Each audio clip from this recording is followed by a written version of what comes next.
Shëndeti pacientit tim do të jetë brenga ime më e madhe. Kjo fjali e përshkruar në betimin e Hipokratit është kthyer në leitmotiv për mjeken e re kardiologe, Jona Leka.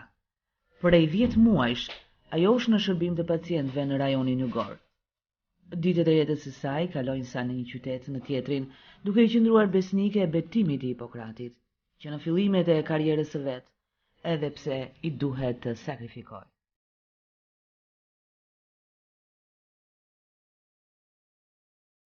Koha ka kaluar shumë shpejt dhe koha kalon shumë shpejt vetëm në një rrethan, kur eksperienca është e mirë, është frydhënëse, bashkëpunimi është i realizuar me sukses, vetëm në këtë rast kalon edhe nuk e kupton dhe pastaj papritur je një vit më vonë.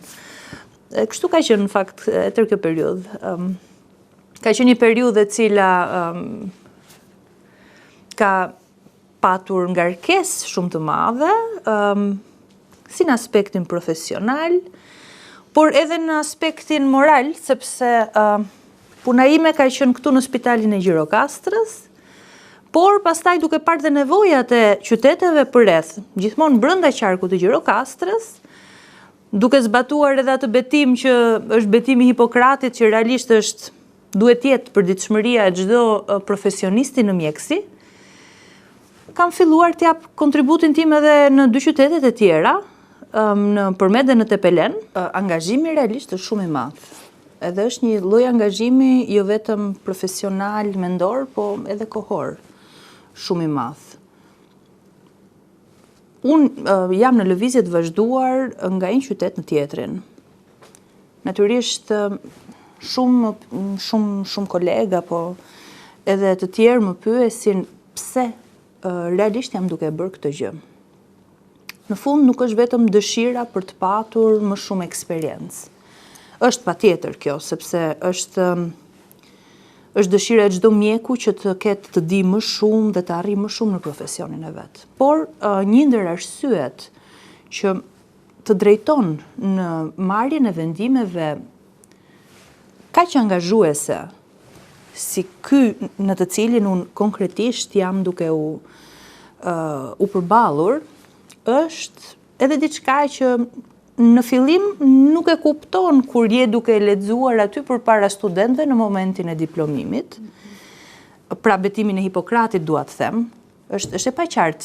Të tërë studentët e lexojnë në fakt dhe mendoj që është pak e vështirë ta kuptosh pa ardhur konkretisht përballë situatës ku mund të japësh kontribut, po duke u lodhur, duke sakrifikuar, ose të zgjedhësh opsionin tjetër të mos e bësh këtë, mos ta japësh këtë kontribut dhe të zgjedhësh një rehati personale më të madhe. Unë mendoj që çdo mjek, çdo punonjës i shëndetësisë, për sa kohë mundet ta japi këtë kontribut. Unë kam zgjedhur që ta bëj këtë gjë, të jem e disponuar për punën, për pacientët dhe për komunitetin në qarkun e Gjirokastrës. Vajza kryeqytetase shumë shpejt ka arritur të njohë mentalitetin e njerëzve, duke ndarë atë sipas zonave. E pikërisht, kjo e ka ndihmuar atë të ketë një komunikim më të lehtë me pacientët. Punoj prej 8 vitesh në kabinetin e kardiologjisë. Shërbimi i kardiologjisë ka qenë i pambuluar prej kohësh në qytetin tonë dhe ne jemi të kënaqur me ardhjen e doktoresh Jonës. Doktoresh Jona është një vajzë e re, e dashur, me pacientët dhe kolegët. Duhet vlerësuar që sakrifikon me ardhjen e saj për të shërbyer qytetarëve të Përmetit. Doktoresh Jona e do profesionin e saj dhe përpiqet të jap maksimumin anë profesionale dhe humanitare. Shpresojmë që si doktoresh Jona të na vinë dhe mjek të tjerë në qytetin tonë të Përmetit. Ardhja në qarkun e Gjirokastrës më ka bërë të njihem me një mënyrë të re, me një rrethëri, me një kulturë të re, por që shumë e larmishme. Dhe këtë gjë e kupton sapo zhvendosesh nga një strukturë spitalore në strukturën spitalore të qytetit tjetër. Pacientët që takon në Gjirokastër, me pacientët që takon në Përmet, me pacientët e takuar në Tepelen, janë të qasjeve të ndryshme ndaj jetës, karakteri i përgjithshëm i popullatës është i ndryshëm në ekspresivitet, në përjetimin e situatave, si pasojë e kulturës edhe zakoneve të ambientit, në ushqyerje, në përdorimin e kripës, mishit me krip, në përdorimin e ëmbëlsirave, glikot e përmetit, në përdorimin e djathit, i cili gjithashtu ka krip dhe kalojmë prapë tek tepelena, në përdorimin e brumrave, dhe kalojmë pak edhe nga gjirokastra gjithashtu, dhe edhe karakteret e njerëzve, përveç mënyrës së të ushqyerit dhe temperaturave të ambientit dhe mjedisit, janë të ndryshme.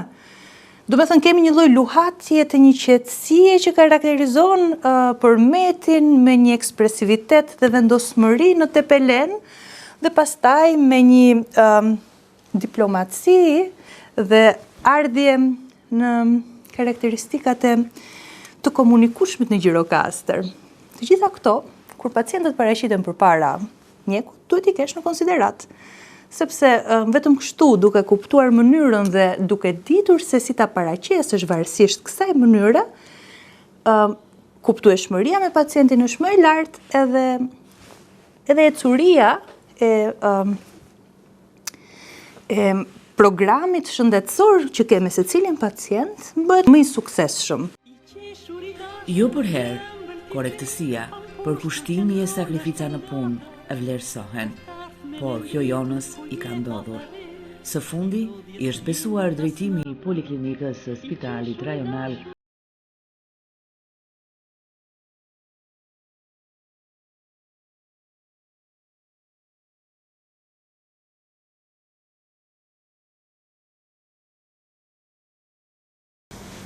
si përmarrje do thoja, e vështirë edhe sfiduese, e cila në totalin e vet ka një rëndësi shumë të madhe për pacientët.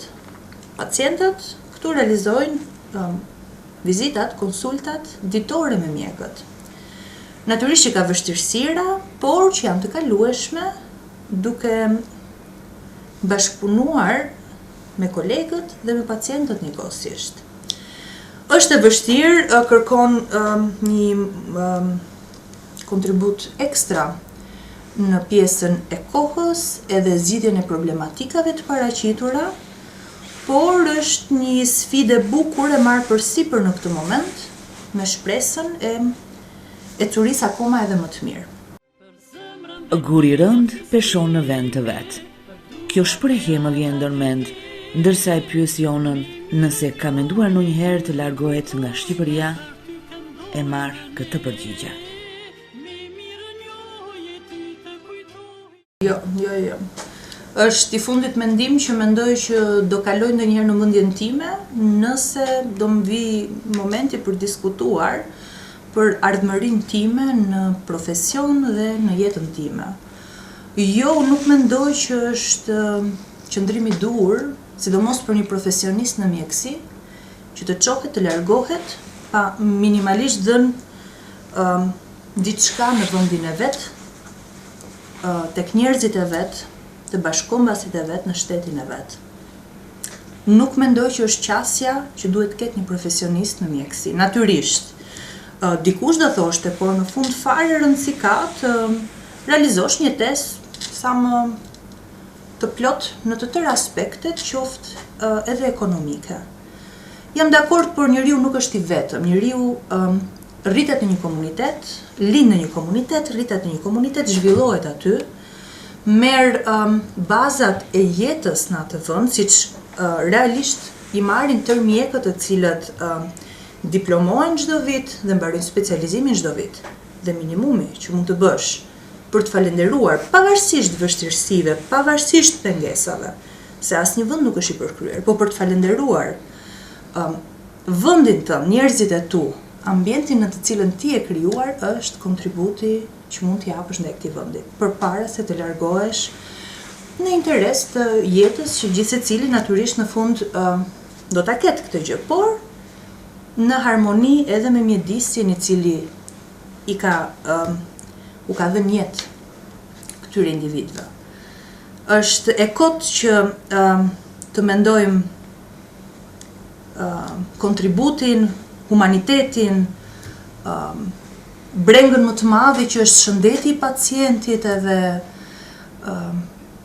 mësuesit që duhet jemi falenderus ndaj tyre në fundit, mësuesit, pacientët, mjedisi që i krijoi janë këtu në Shqipëri për shumicën e mjekëve të plotësuar në aspektin profesional. Që do të thotë detyrimi i parë, shpirtëror, moral, por edhe profesional, duhet jetë ky vend.